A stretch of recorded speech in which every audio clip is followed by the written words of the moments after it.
This is Keep Calm and Mother On, a special series brought to you by Everyday Motherhood, and I am Kristine Thomas.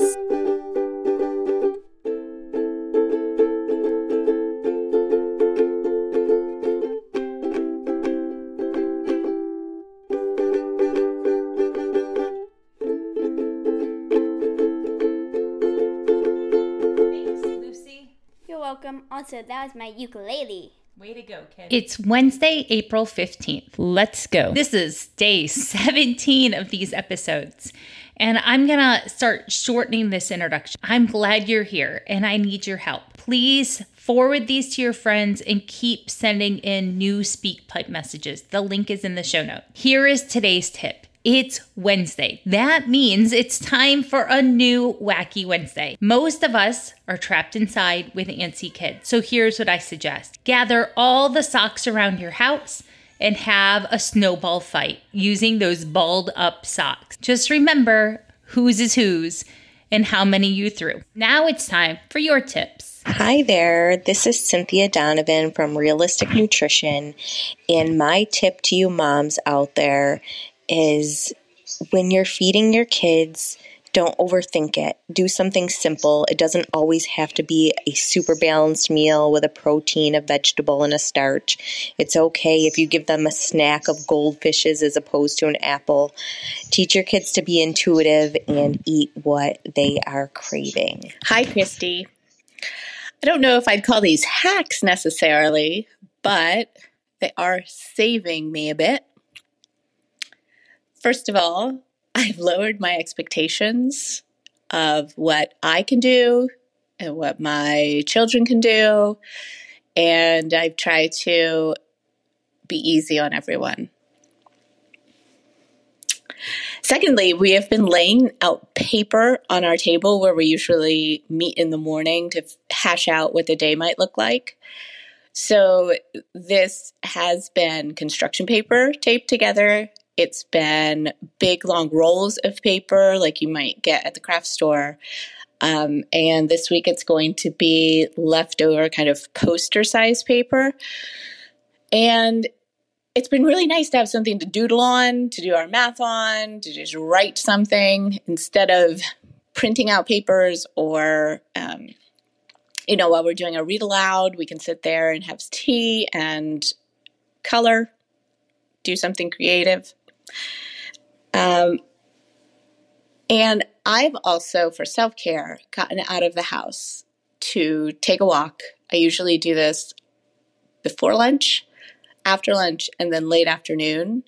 And I will listen to the daily podcast. My tip for moms right now during this awkward time of social isolation is to really prioritize your own needs and your own self-care. I think of it like when you're on an airplane and they tell you to put your mask on before you put it on your kids. It's the same kind of thing right now. You need to make sure that you are taking care of yourself physically by getting enough sleep and healthy foods and moving your body, as well as nurturing yourself spiritually, if that is important to you, and just really taking time for peace, calm, whatever feels important to you, make sure you're taking time for that. And then you will have more energy to get out to your kids and the rest of your family. Hi, friends. My name is Carmen, and I would just say do whatever feels good and isn't illegal right now. So yesterday, my kids and I went around tagging other homes in our neighborhood with chalk. We wrote on their driveways little messages. We don't have sidewalks here, but we tried to sneak out because it was nice to write on people's driveways when they couldn't see us, so they would be surprised when they came outside. And I would also say, if you see people coming a little too close to you on your walks around the neighborhood or wherever you live, all you really have to do to get some space without it being awkward is to cough loudly and often, and they'll give you all the buffer space you need. Otherwise, just hang in there and lock yourself in the bathroom to eat chocolate if all else fails.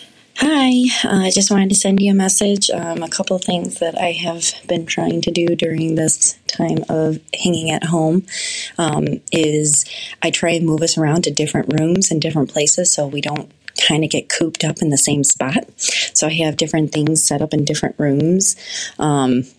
I have craft supplies at the ready in buckets and notebooks for learning for letters when I can catch them in the mood to actually do some extra learning. We do that. And then I have board games ready to go. And so when I feel a lull or they're starting to fight or I'm feeling antsy, we just bust out a quick board game and start playing a board game.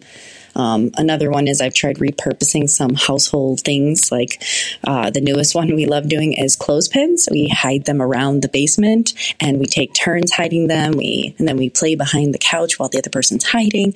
And then we say go, and then they have to practice counting the clothespins up to see who got the most. And that has been a really fun new thing for us to play. And then the other thing that we really love doing is making paper airplanes and flying them in the backyard when we have some nice weather. So that's just kind of the tips and things that I'm trying to do to not get bored and not have them get bored and to kind of keep things moving. I really appreciate these tips. In fact, the one about the sidewalk chalk, that mom lives in the neighborhood my parents live in. And so she even went and tagged my parents' driveway, and then my mom and I both broke out in ugly cries over FaceTime because we were both so touched. So if you have grandparents living by you and you know the names of their grandkids, feel free to love on them too. This is hard on everybody. Okay, we are better together, and I can't wait to be here tomorrow because you guys inspire me to be more present and more calm. Thanks. Let's keep calm and mother on. Want to chat about today's tips? Go check out the Facebook group, Everyday Motherhood Fans. You'll need to know that I run every day to get in. Thank you, and I'm glad that you're here.